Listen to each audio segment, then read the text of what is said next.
Germanton multi speciality hospital, doctor Mir Jawad Zar Khan, national award winner, senior orthopaedic surgeon and director of Germanten multi speciality hospital. इनके साथ most senior and world experience doctor की team आपकी खिदमत में रहेगी। बल्लागुड़ा के इलाके क्रिस्टल टाउन कॉलोनी में एक कार से स्टंट करते हुए देखा गया। खुदा ना खास्ता ये स्टंट करते हुए कोई एक्सीडेंट हो जाता तो इसका जिम्मेदार कौन। और यहाँ पर छोटे छोटे बच्चे भी तेज रफ्तारी से बाइक चलाते हैं।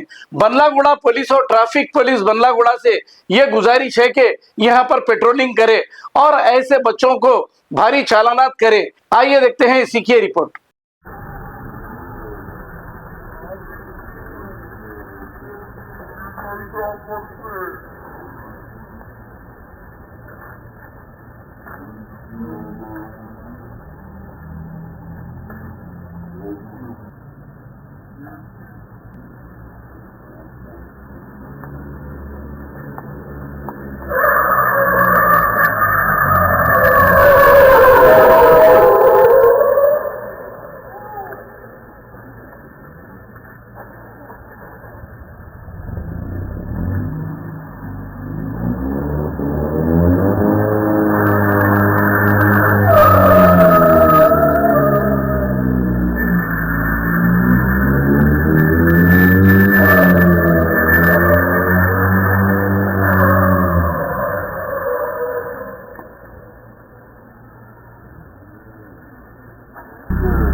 Germanton multi speciality hospital, doctor Mir Jawad Zar Khan, national award winner, senior orthopaedic surgeon and director of Germanten multi speciality hospital. इनके साथ most senior and world experience doctor की टीम आपकी खिदमत में रहेगी। Doctor Wasif Azam, doctor Bharvi Chundori, senior cardiologist और दीगर स्पेशलिस्ट डॉक्टर की टीम खिदमत अंजाम दे रही है। Robotic surgery, advance cath lab, MRI, operation theatre, ICU, 2D ultrasound and pathological laboratory की 24 घंटे इमरजेंसी सर्विस के साथ अपने तमाम अमराज का मुकम्मल इलाज करवाइए। Germanten multi speciality hospital, opposite to pillar number 150, Attapur, Hyderabad. खबर है शहर की, खबर है गाँव की, खबर है सारी दुनिया की। 7H न्यूज पसंद आए तो लाइक कीजिए, शेयर कीजिए और सब्सक्राइब करना ना भूलें। 7H news.